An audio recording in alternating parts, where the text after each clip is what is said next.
just ask you to, if you can start off by telling us about your childhood and your parents, where you grew up.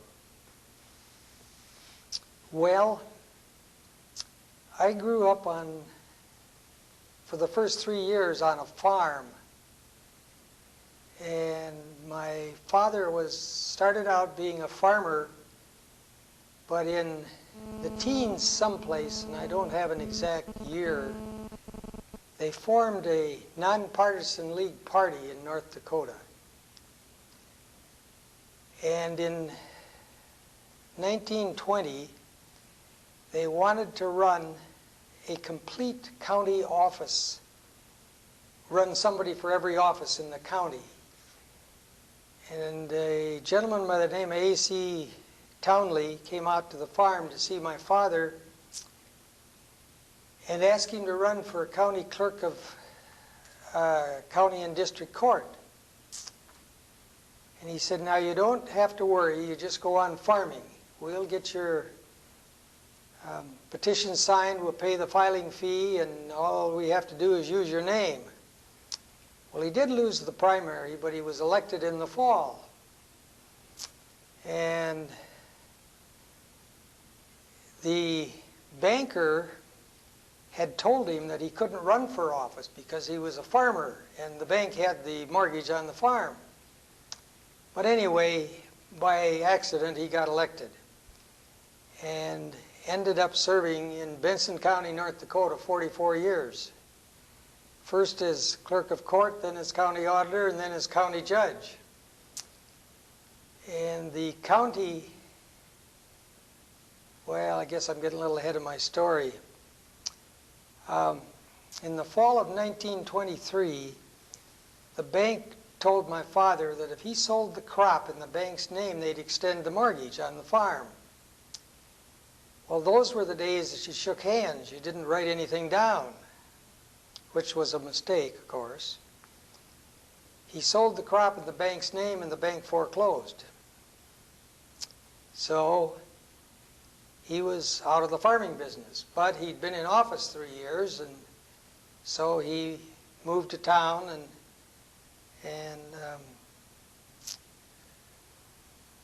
as I say, served the county for 44 years.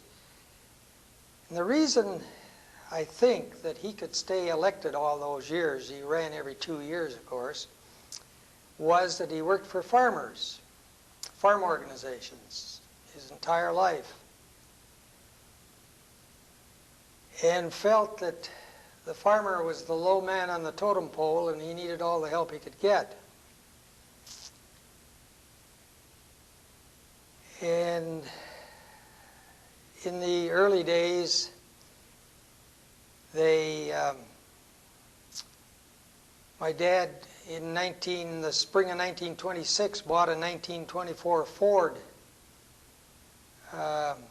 It was a Tin Lizzie, they used to call it. And North Dakota was one place that they smuggled liquor out of Canada. And so they would go up in somebody's cornfield and hide the car and walk along the border to catch these guys coming across with the Canadian liquor that they weren't paying any taxes on. As far as, they had a Farm Holiday Association too. And the Farm Holiday Association was keeping farms for farmers. When the bank would foreclose on a farmer, they wouldn't let anybody at the sale except the guy that lived there. And he'd buy his farm back at less than because the value of farms was down, and so he would buy his farm back with nobody to bid against him. And of course somebody would go off to get the sheriff, but by the time the sheriff came, the Farm Holiday group would be gone and the farm would be back in the farmer's hands. It was probably illegal, but then what do you do about it? Well,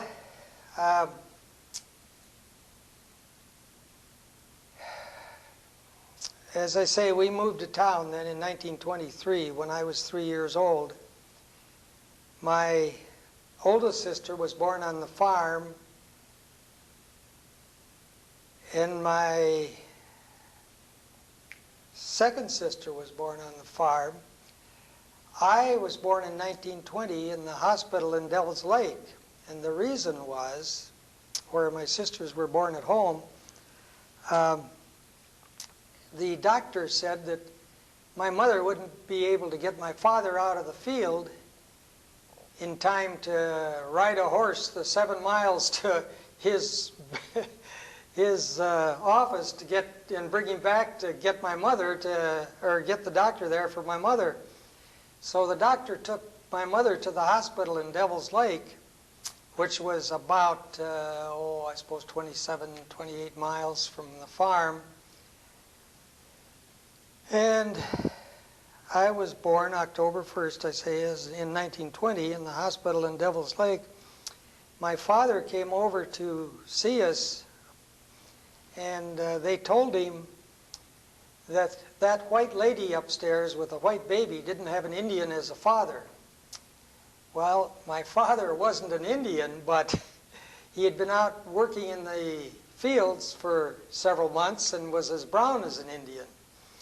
He finally convinced him that he was really the husband of the lady upstairs, and so he got in to see us finally.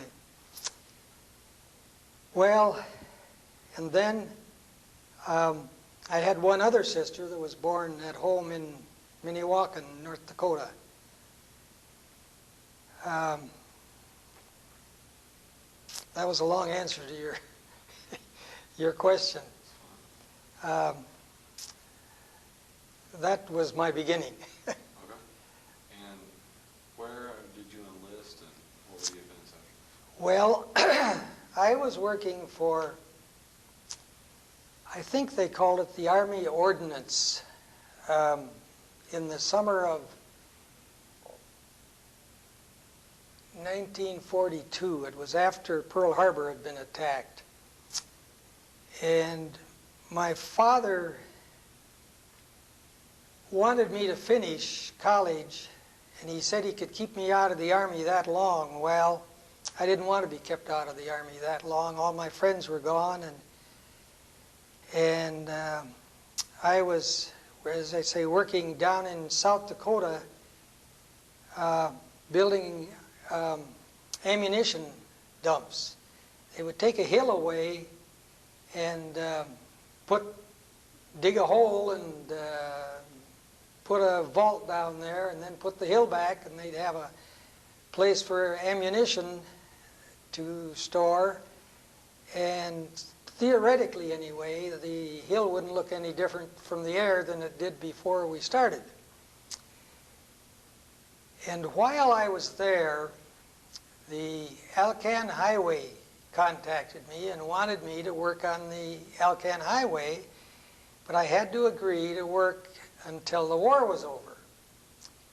Well, I didn't want to work till the war was over, and so I turned them down, and I thought I could tell them I didn't have any money to buy clothes for the project, but they said they'd loan me the money, and so that fell on his face. But anyway, I turned them down and came to Detroit to be with my older sister, whose husband was already in the Army, and she was pregnant. So I was going to stay with her until the baby was born, but I ran out of money on the 27th of October, 1942, so I went down and enlisted in the Army. I tried to enlist in the Seabees, but they tested my eyes and decided they didn't want me. But the Army didn't care how you could see, or how well you could see. I was inducted a day or two later down in a woman's garment factory downtown on the river. And it was kind of an interesting, well, we were down there for our physicals, is what we were. And I remember that a man with a wooden leg got through his physical and got into the Army, And who he bought off, I have no idea. But he must have bought somebody off, because if I'd have had a wooden leg, they'd have seen it. But anyway, he got out to, the camp that's between Battle Creek and Kalamazoo, I think, along 94. I can't think of the name of it right now, but that's where we were sent for our uniforms and so forth. And I fell out the first morning for inspection, and the officer said, after breakfast, I want you to go over to the supply room and get a uniform that fits. And I said, well, I can't do that, sir. He said, why not? And I said, they asked me for $50 and I haven't got $50. That's why I went in the Army. I was broke. And within 2 hours, and an officer on each side of me, I was taken to the officers' mess and fed, taken to the supply room where I got 2 uniforms that fit perfectly, shoes that fit perfectly, orders cut, and was on a train to Camp Campbell, Kentucky. It's on the southern border of Kentucky and the northern border of Tennessee. You'd walk down Tennessee Avenue to Kentucky and come back Kentucky Avenue to Tennessee. So anyway, he told me that my life wasn't worth a nickel if I stayed there because I blew their game. Well, I think their game should have been blown, but anyway, they were holding up people coming into the Army by getting $50 for a uniform that fits. Well, so that's how I got to the 12th Armored Division. They formed the 12th Armored Division in the middle of September of '42, and this was a month and a half later, approximately. I had enlisted in the Quartermaster Corps, but I got down there and they decided all the work I'd done with engineers in North Dakota that I belonged in the engineers, so I let them sway me and I went to the engineers. I have always thought that maybe that was the best thing that happened to me because I lived through the war. So that's where I came in the Army. Good. Iron levels okay? Super. At Camp Campbell, any experiences, description of the camp that you give us? Well, we went into church at the Methodist Church in Clarksville, Tennessee, my friend Anthony Schufo and I. And after church, a little lady walked up to us and said, "Where are you having dinner?" And we said, "Oh, down the street someplace." She said, "No, you aren't. You're coming with me." So she was the wife of a railroad engineer that had died. Little old lady. And so after that, every Sunday we came into church and she'd take us home and feed us. We'd go out and take the radio out in the backyard and eat out in the backyard, and she had a nice backyard with flowers and trees and what have you, and it was kind of nice. But one day as we walked in her house, they said, "All 12th Armored Men report back to camp immediately." She turned off the radio. She said, "We will not take the radio to the backyard today. We will go out to the backyard and enjoy ourselves." So we stayed there until about 9 o'clock, and of course hadn't been out on the street to go back to camp more than about 2 minutes when the MPs picked us up and gave us a ride back to camp. And as I walked in the office, my boss said, "Boy, I'm glad you weren't here today." And I said, "Why?" He said, "Because you were on orders to leave. And you weren't here, so we had to send somebody else." And unfortunately, the young lad that they sent in my face was killed on the NZO beachhead. But who says I'd have been where he was, you know, if I'd have gone? So I've never let it bother me much. So a rather interesting story happened at Campbell. I had a front tooth broken off playing basketball. I went over a guy's back and landed on my teeth, and a tooth broke off. So I went to the medics or the dentist and got the tooth pulled and had a big hole in my mouth for about 6 months before he started working on it. He said the danger in starting right away is you don't know what size to make things. They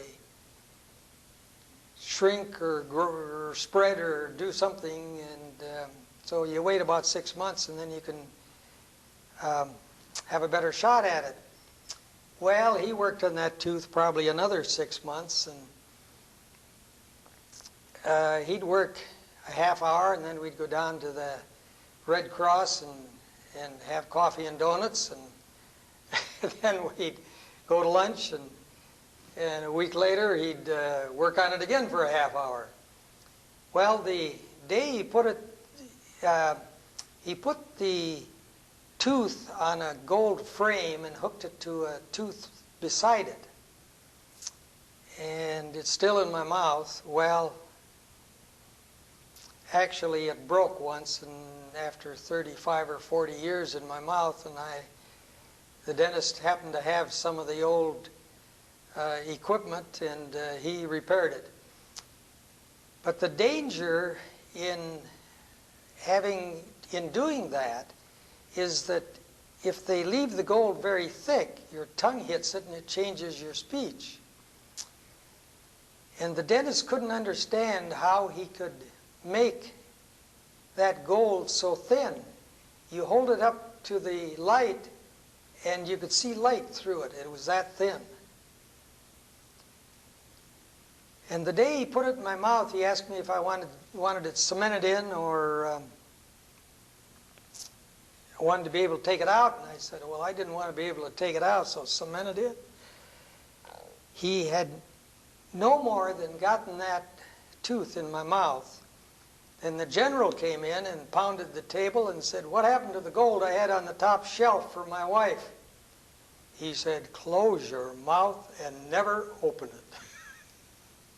I had the general's wife gold in my mouth. That's why he could work it so well. It was good gold.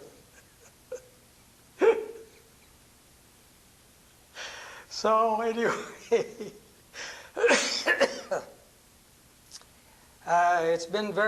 was, as I say, a very effective tooth. It broke once after about 40 years, and the dentist was able to repair it. We were at Campbell, I don't remember, a year and a half or something like that. And then they sent us to Camp Barkley. And why they sent us to Barkley, I have no idea.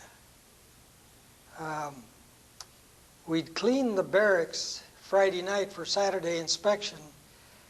The only white place on your bunk would be where you were laying on the bunk sleeping. The rest of it would be sand. There was very little vegetation around Abilene, and the tanks tore up what was there. And we had nothing but sand blowing. I had a girlfriend out in Portland, Oregon that had gone out there after she finished college in Jamestown, North Dakota, where we had gone to school. And I wanted to go see her, so I got a furlough, but I hated to wear my Army shoes out, so I went into the ration board in Abilene and convinced them that I should have a permission to buy a pair of civilian shoes. So they agreed with me. I don't know why, but they did. And so I went in town or downtown and got the shoes and went out to Portland, Oregon. It was kind of an interesting trip. They held up our furloughs until the train had left. And why the Army would do that, I have no idea. But anyway, I went out on the road to hitchhike. And a traveling salesman picked me up, and I told him my story, and he said, hang on, we'll catch that train in Denver. And off we went. Well, we pulled into the station as the Portland Rose pulled out. I was that close to being on it. Well, he says, don't worry. He took me down to the hotel, introduced me to the manager of the hotel, and said, this young soldier is going to stay in my room tonight. I won't be here. And I want him to put everything on my account. Whatever he eats, whatever he drinks, goes on my account. So, people did those things in those days. So anyway, the next day I wandered around Denver, and my brother-in-law had said it was hard to buy liquor out in Portland because it was rationed. So I bought 3 or 4 quarts of liquor for him and put it in my suitcase. Well, was getting on the train, and they were inspecting your baggage. So I quickly got out of line and checked the bag through, and they didn't care what you had in your bag if you checked it through, but they didn't want the liquor on the train. And they knew we had it, they just didn't want it on the train. So anyway, I finally got out to Portland. My gal friend was working,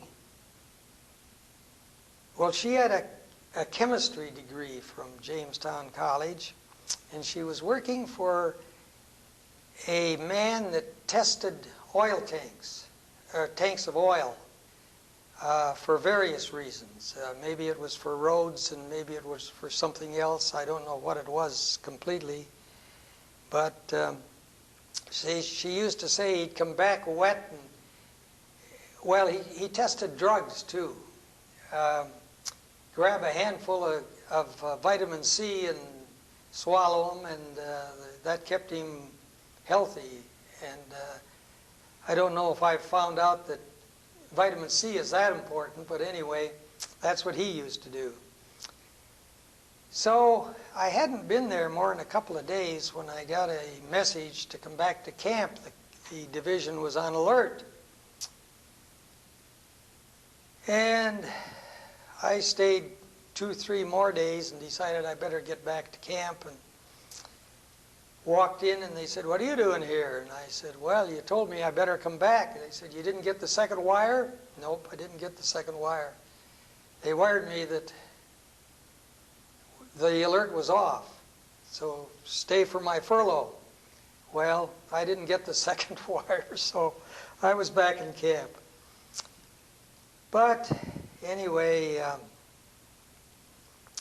I played all the angles when I was on furlough. I was on furlough out in North Dakota one spring when a bridge washed out and the train was held up. Well, the bridge that washed out was between Bismarck and Mandan, and I was in Jamestown, 100 miles east of the washed out bridge. But anyway, I wired the division that I was held up by the washed out bridge, and eventually the train would go. So I stayed 2 or 3 days over my furlough and finally went back to camp, and they always believed me, my fabrications. I've often said that I didn't mind serving once, but I didn't want to do it again. One round was enough. And some of the guys stayed in the Army and fought in Korea and Vietnam and so forth, but I'd had enough. When the war was over, I was sent into Paris to work for General Robert B. Lovett. He was the theater adjutant general of Paris. And I went in about the 1st of June, and sometime in October, they came down to Paris from Berlin looking for people to hire. And if you had a job, you could get out of the Army. I had 65 points, enough to get out of the Army, but I didn't have enough to get a boat home. So I was discharged at the Seine Separation Center in Paris and went to Berlin and worked for 7 months there and then came home. My job in the civilian end of the military personnel in Berlin was to hire teachers for the kids that were in Berlin. And if you had children in the family, you could not get a job in Berlin. And that's why they were looking for servicemen that were not married and so forth. We would have cable parties on Friday, and General Clay would be there, and my boss, whose name I've forgotten, would be at these cable parties, and Washington would tell us who was coming, and then we would go down our list and tell them who to contact to hire. And my gal friend was back from Honolulu, where she taught during the war, and I gave them her name to come teach in Berlin. If you got married in Berlin, they would give you housing. But if you had children, they would have you out of there before they got in school. Well, about the same time, I got a letter from my father's doctor that said he wasn't going to get well till I came home. So I cabled my gal friend to stay in the USA, turn down the job, and I'd be home. We were about 2 days out of Bremerhaven when 2 GIs got sick. So they flew a helicopter out and landed it on the deck of the ship and took these 2 guys back to Bremerhaven to the hospital and quarantined the ship. We got into New York on July 1st, but our quarantine wasn't up till July 3rd. So we sat in the harbor at New York for 2 days waiting for the quarantine to be over. So I finally got off of the boat late July 3rd. Woke up to the fact that I didn't have any money. All I had was German occupation marks, which weren't very good in New York. But I went to the port. Where I was a civilian, I was going back through the Army system because I had money in Social Security that I needed, or soldier savings, I mean. And they had a CQ there. He was the only guy there because everybody else was off getting ready for celebrating the 4th of July. But he had a little money. And so he loaned me some money, and he knew that I'd be back because I had someplace between $3,000 and $4,000 coming, and he wasn't worried about what he loaned me. So I had a friend in Liberty, New York, Dick Poley, and he owned the shoe store in Liberty, New York. And so I went down to the bus and no tickets. Well, I got to get to Liberty. What do I do about it? So they said, well, we'll take you out in the garage, and the bus that comes in and stops by you will not say Liberty, because they put fake names on the buses in those days because people would storm the buses. And so I don't remember exactly what, but they put small towns on the marquee so there wouldn't be anybody going there, or wouldn't be apt to be anyway. So I got on, and he says, this ticket says Liberty. And I said, well, all I know is the traffic manager told me to get on your bus. Sit down. So I got to Liberty. My friend was engaged to a girl from a family of 7 girls. And so I got a date with one of the other girls, and we were in a bar in Liberty, New York, and this was the weekend after the 4th of July, and I don't remember how many days it was. But they decided I ought to call Bea out in Portland and tell her I was home. So I went to the phone in this bar with everybody shouting and playing pool and what have you, and didn't get her, but I got her brother-in-law, and he told me the story that I didn't know at that point, that my father had convinced Bea that she should quit a job she'd had for a month in Portland, Oregon, and take the train to North Dakota to drive he and Mother coming back to meet me coming back from Europe. I had a sister. This sister was still in Detroit, and this is where they were coming. So I knew nothing about this, and I stayed a couple more days, and by this time it was about the 8th or 9th of July. And this would be 1946. So I decided I better call my sister and see if they were there, and they were there, and I talked to Bea. And I went down to get the bus, and the same problem, no tickets, but I got into New York and by hook or crook, and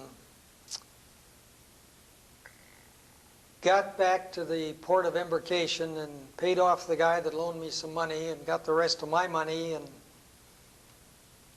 went down to the train to go from New York to Detroit. And the through train had already gone, but they had a so-called milk train, the local, that stopped at every podunk town on the way going from New York overnight. It left about 9 o'clock and got into, no, it left about 11 o'clock. Got into Detroit about 9 the next morning. So I went and found a phone and called my sister again to tell her what train I'd be on. It was kind of interesting because they didn't have a cook car on the train, but the brakeman, or the train official anyway, whatever he was, would come down the aisle with a menu for a town down the road, and you'd pick out what you wanted to eat, and they'd wire it ahead to this town, and when you'd get to the town, the restaurant gals would get on the train and serve you and collect for the meal, and that's the way you got food on the train. And I don't know if they still do that, but anyway, they did it in 1946. So I finally got to Detroit on the 10th of July, and my gal and I decided that we ought to be able to get married in a month, so we'd get married the 10th of August of 46, which we did. It didn't make any sense to go to the town she grew up, which was Portland. No, not Portland, Powers Lake, North Dakota, because her mother and father had died by this time. And it didn't make much sense to go to my town, so we went back to our college and got one of the instructors that was a congregational minister to marry us in Jamestown, North Dakota, August 10th of 1946.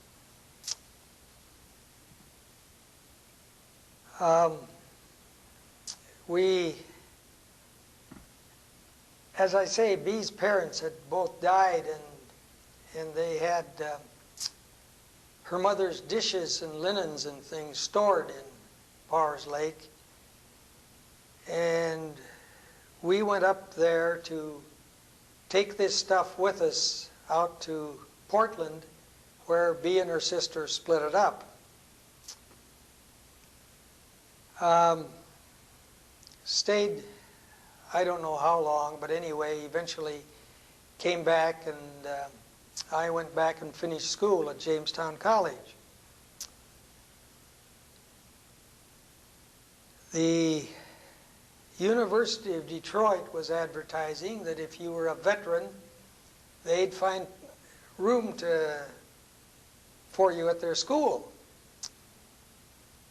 So I came to the University of North Dakota, or University of Detroit, to get a master's degree in the fall of 1947. We had spent the summer with my folks in Minnewaca, North Dakota. And finally got it by taking just a few courses and working at the same time. In 1952, I finally got it. Well, I didn't know what I was going to do after I got it, but I had a decent job, and we had a house by this time, and we had a daughter by this time, and so that's how we got to Detroit, Michigan area and stayed there. And I worked 38 and a half years for the Chevrolet Motor Company. She worked, and I don't remember how long now, but it was probably about 4 years, for Ethel Corporation in Detroit, and then went home to raise kids and keep house. Well, let me ask you to, let's see, well, let's back up and talk about a few things, and then we'll talk about your experience in Europe. Oh, in Europe. Like, what about, before we do that, is there anything about the Tennessee maneuvers? Well, what did the engineering groups do here? Well, on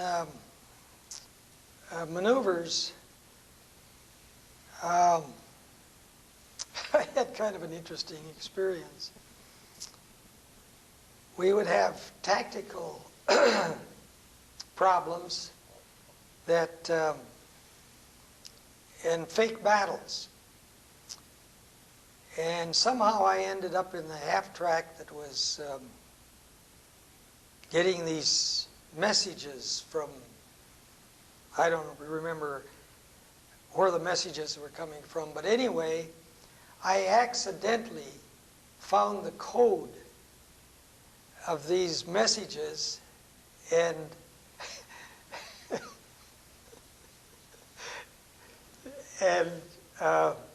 we won the war because I accidentally found this code, and it was a pure accident. And so they wanted to make me a radio person because I was so good at breaking codes. Well, fortunately, I convinced them that it was an accident, and I didn't have to listen to the dots and dashes forever.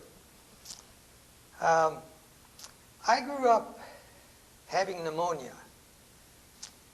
And the first time I had it, I was working for the North Dakota Highway Department I worked for the North Dakota Highway Department summers when I was in college. And it was probably about 1940, 39 or 40 was the first time I had pneumonia. And they had what they called a 3-day sulfa pneumonia treatment in those days. Well, they gave it to me 3 straight times, and it didn't break my fever of 105. So my mother called the doctor again, and he called the ambulance from Devil's Lake, which was about 20 miles away, and they were going to take me to the hospital. But before the ambulance got there and before the doctor drove 7 miles, my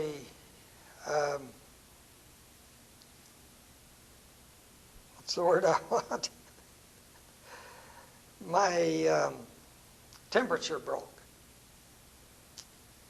And so I ended up not going to the hospital. The next time I had pneumonia was on Tennessee maneuvers. So I don't remember exactly what happened, but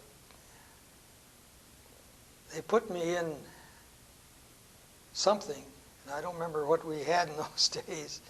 But anyway, I was out of business on those maneuvers because I had pneumonia. Well, I got over that. The next time I had pneumonia is when I was in Paris. And I lived through that.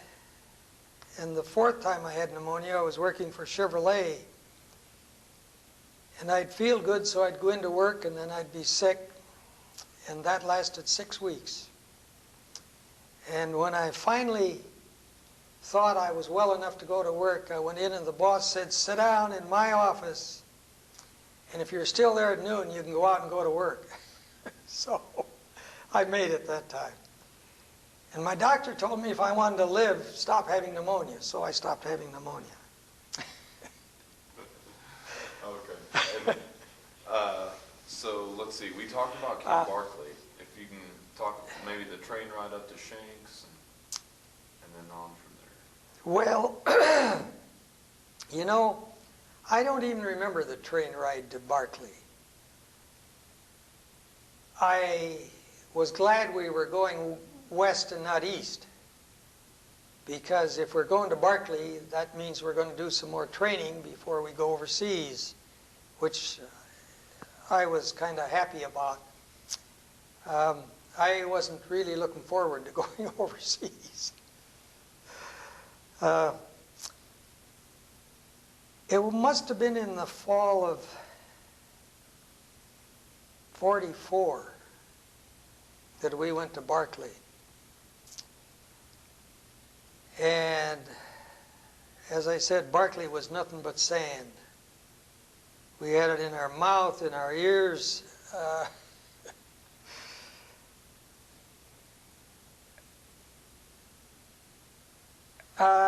It was decent training. I remember one tactical problem we had at Barkley. They took us out 50 miles at midnight and told us they'd feed us when we got back to camp, 50 miles. And they had gone to the restaurants in that 50 miles and told the people not to feed us. But we had gone to the restaurants before this, knowing this 50-mile was coming up, and paid them for meals where they fed us out the back window or the back door, and nobody could understand why we weren't hungry after we'd walked 50 miles. But we weren't hungry because we'd eaten about 3 meals during that time. So anyway, no feedback didn't work that time. We did a lot of walking in Barkley. We didn't do an awful lot. We marched in Camp Campbell, but we walked long distances. We had several 25-mile hikes in Barkley. I remember one hike, 25 miles, the company commander of Company A, Captain Arundel Cotter, reported to the colonel that Colonel Holdham, or Colonel, it wasn't Holdham, he was the second one, Colonel Graham, that he went through all the barracks and knew the name of every man that didn't go on the hike. And the colonel said, "Well, we'll send those guys out on the hike tomorrow and you'll lead them." So the captain made his 25-mile hike too.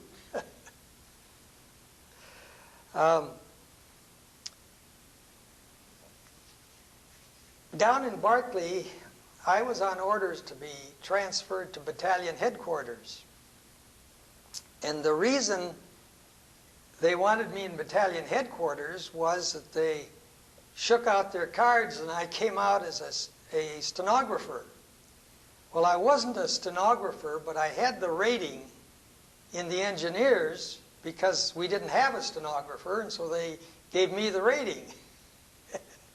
And the general was looking for a stenographer, and so he put me on orders to go to battalion headquarters. And so I went to see the colonel, and he said, well, forget it, I'll take care of it. And I never heard any more about going to battalion headquarters.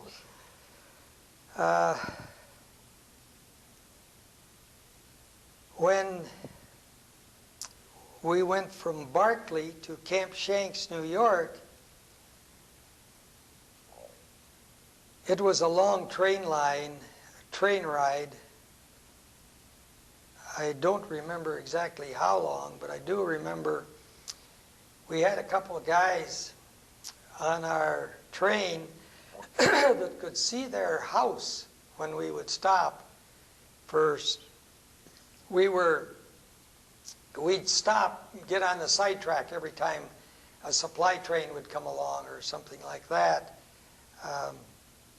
That's one reason that it took us so long, that we were sitting by the side of the track a good share of the time.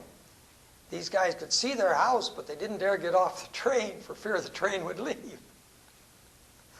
I remember that. We got to Shanks, well, it was in the fall of 45, it must have been.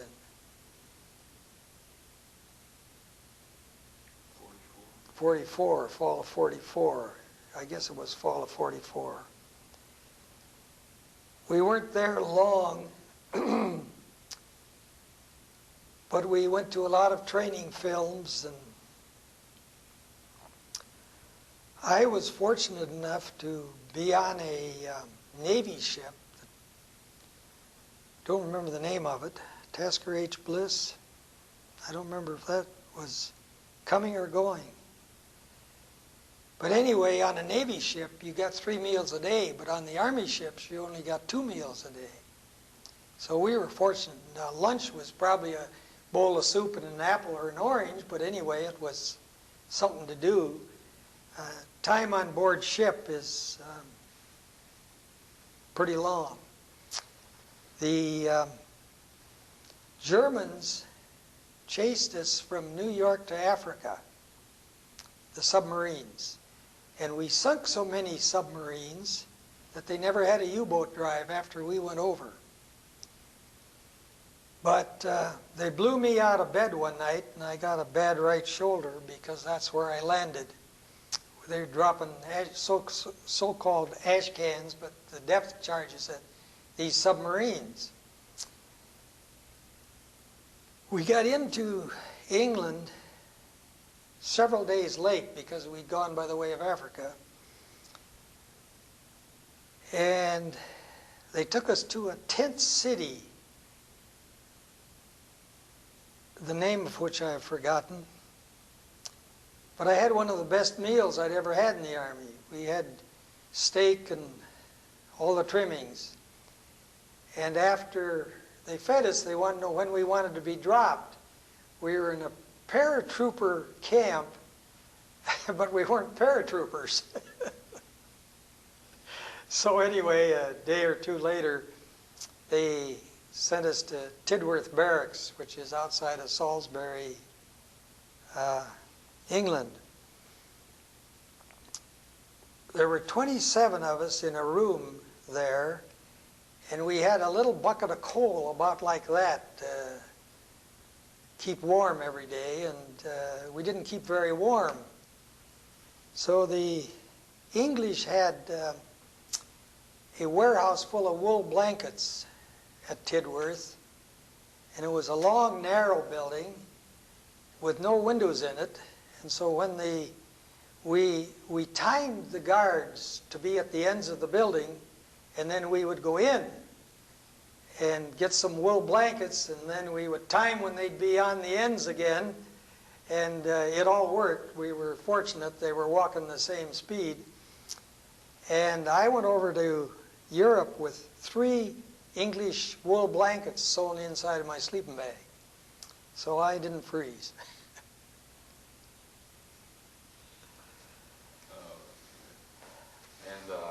Let's see, what kind of vehicle did you go over on? Remember how you got to, did y'all come in at Lahore?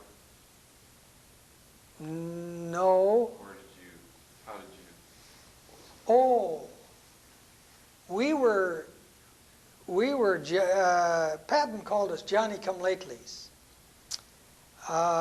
We were the first convoy down the Seine River in Germany and France, or France. I guess the Seine River is in France, isn't it? I think it is. But anyway, it was rather interesting because the Frenchmen had sat up in the hills and watched the Germans mine the river. And we got this 16 or 17 boat convoy down the Seine River without setting out a mine. And the Germans never figured out how we did it because this Seine winds all over. Well, the Frenchmen could only see what the Germans were doing to the next bend in the river. So we'd pick up the first guy, and when we'd get to the next bend, we'd take him to shore and pick up the guy that knew the next section. And we went down the Seine that way, and we never set off a German mine, and they never ever figured out how we did it. And that's when you went over to... That's when we went over to Europe, the continent. And this was in... Well, we had landed in England October 1st. So this must have been November. We were in England about a month or 5 weeks. It was sometime in November that we went. I remember the first Thanksgiving, we were off the ship, and it was raining, and we were trying to eat Thanksgiving dinner with rain falling on it.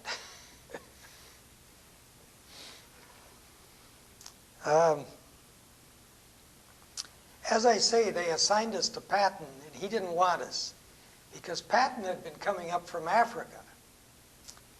And as they say, he called us Johnny-come-latelys, made us take the identification off our vehicles, the 12th Armored Division, and called us the Mystery Division, and didn't tell any of the reporters about us. We were had no official records in Germany in World War II because we were the Mystery Division. And that's one reason that it took us so long to get the 5 points for each battle we were in. Because there was nothing recorded on us.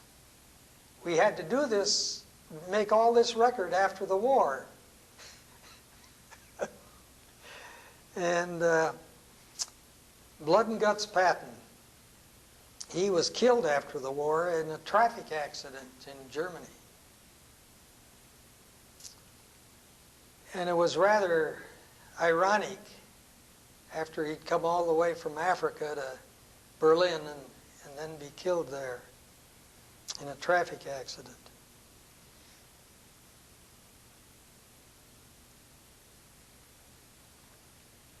What was the feeling of you and your companions about Patton? Well, we didn't have much contact with Patton except rumor. I think he was a good general as far as that's concerned.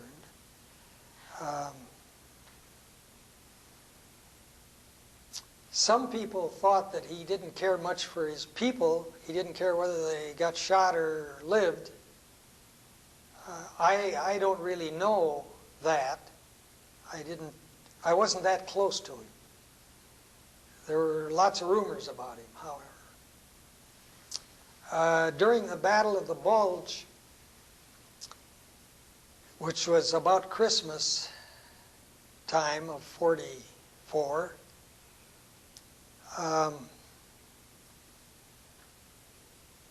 we had not been there terribly long, less than 2 months, and so they pulled the units of the 7th Army out for the Battle of the Bulge and spread our 12th Armored Division along the front of the whole 7th Army before it had gone northeast to for the Battle of the Bulge. And that's where we got pretty beat up, actually. We lost about half of our 12th Armored Division at Herlesheim. And by this time there were more units there, and they pulled us back to recruit and build up our strength again. What did you guys do at Herlesheim? Well, I was actually in rear echelon most of the time. The only time I wasn't was when we were put up on the 7th Army front. And there, the Germans were over the hill where we were, and we just had these little entrenching tools to dig at foxholes. We weren't a infantry outfit, we were a bridge outfit. And fortunately, the Texas 100th Infantry came and relieved us that night. And they came in with their big shovels and their pickaxes and really dug foxholes. So the Germans came over the hill expecting to find the engineers there, and instead they found the Texas 100th Infantry, and the infantry took care of the Germans. So we were pretty close to getting shot at and probably killed on that little shenanigan. There's nothing nice about war.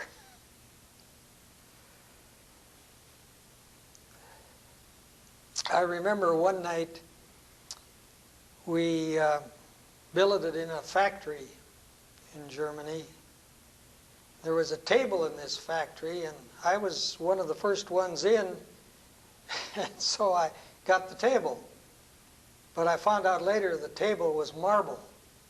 If you've never slept on marble, you ought to try it sometime.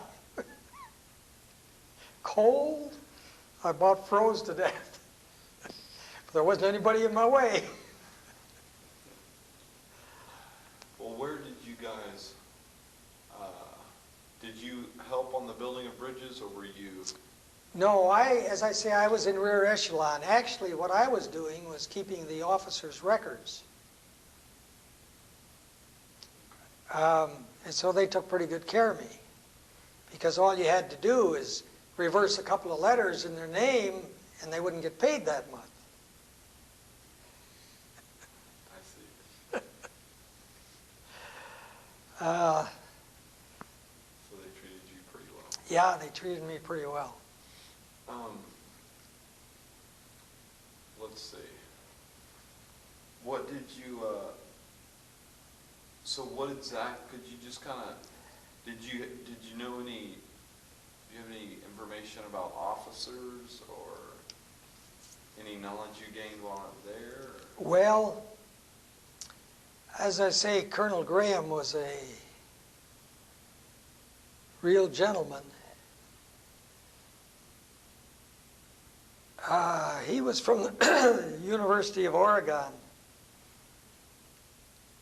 and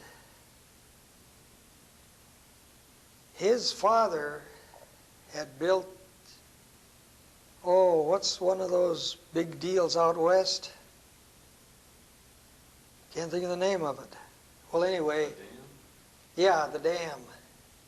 His father had built this dam, and his son had helped him with it before he landed in the Army. I don't remember what happened to Colonel Graham. He wasn't killed. He later built the subway in Washington, D.C. Went through 7 counties, 5 towns, with never, ever a hitch in that project. He was a real honest gentleman. Colonel Haltom replaced Colonel Graham overseas, and Colonel Haltom had been my boss when he was a captain.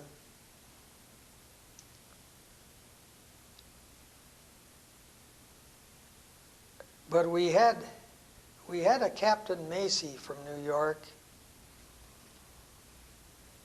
that was a real SOB.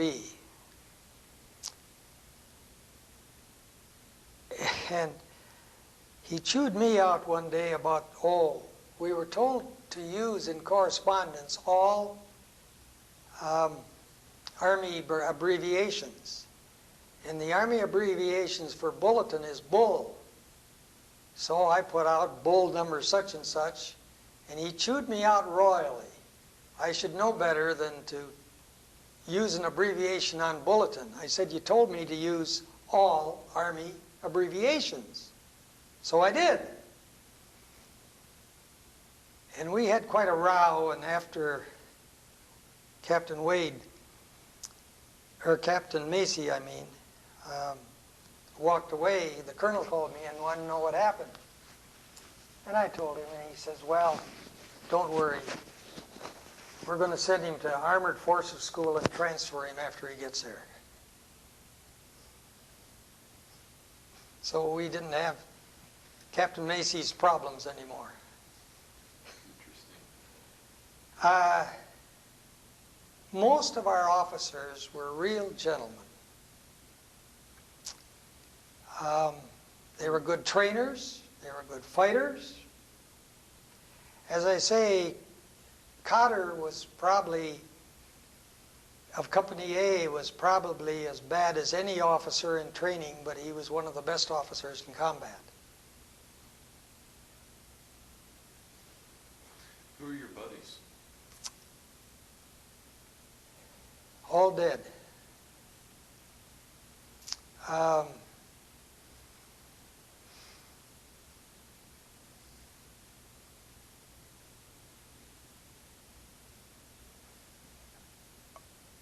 The people I knew in battalion headquarters and headquarters company, a lot of those are still alive, but my real friends have all died. Were these buddies of yours from camp days? Yeah. And what were their names? Well, Dick Poley that I visited died a long, long time ago. Anthony Schufel from New York died a long, long time ago.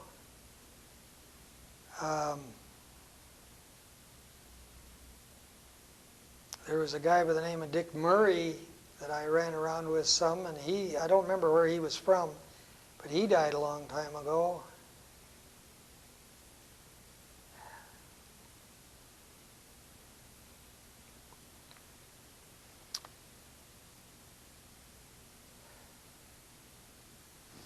Not in combat. Well, as I say, I wasn't really in combat very much. I was in rear echelon. And kind of an interesting story,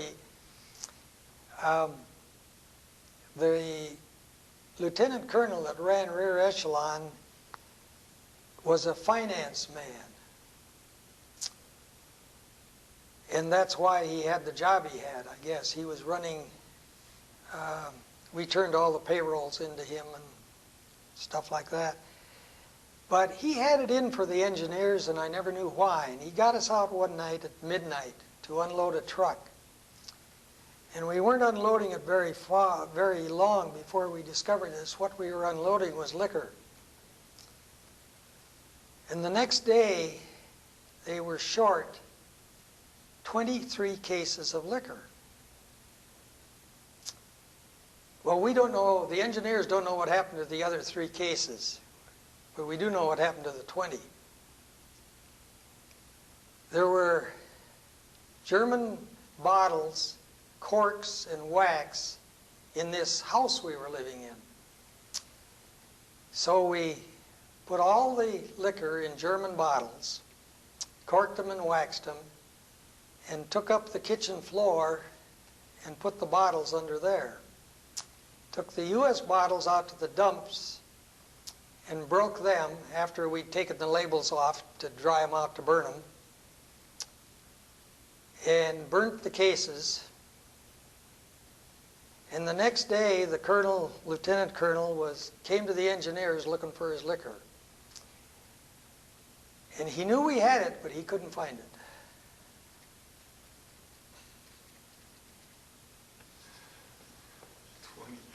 20 cases. And How long did it take y'all to dispose of that? all night, with about 12 guys working on it. One night? 20 cases.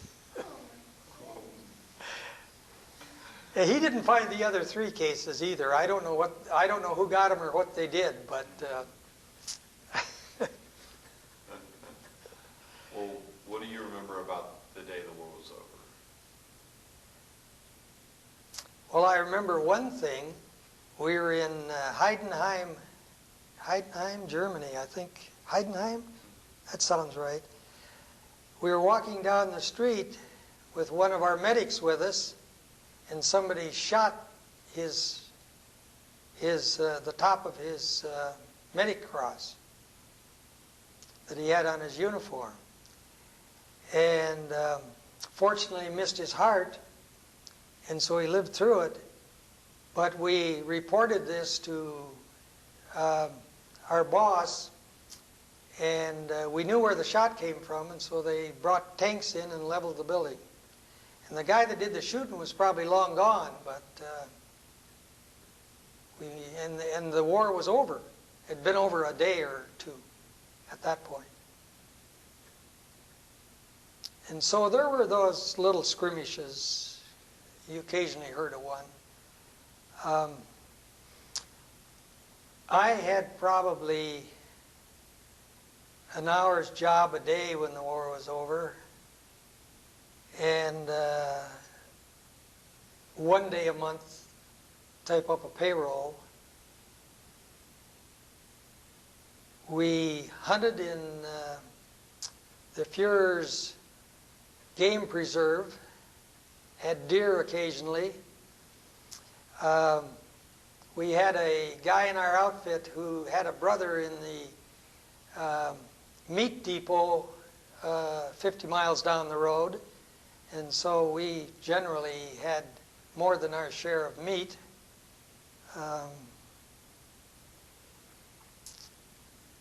We were in convoy to come back to the U.S. to train to go to the Pacific when they dropped the bomb on Hiroshima. That was the first one, I think, wasn't it? And so they turned us around right in the road and sent us back to where we came from. And it was after that that I was sent into Paris. Anything else you want to add in your story?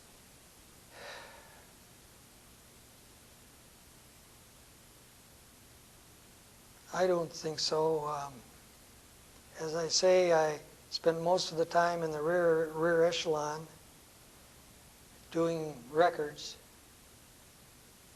And the one time that I was up in the line, we got relieved by the 100th Infantry from Texas. I remember one trip where they sent Dick Poley, who was a truck driver, and myself to find some court-martial forms. We didn't have any, and they were going to court-martial somebody, and I don't remember who or what he did. But we're going down the road with foxholes on each side with Germans in them. Well, we didn't start shooting, and they weren't shooting, so we took a different road back. We got our court-martial forms for the boss. They did court-martial people, and I don't know why. When you would lose equipment in battle, they tried to make you pay for it. But to my knowledge, nobody ever did. And they wouldn't get so shook up about it that they'd take it out of your pay.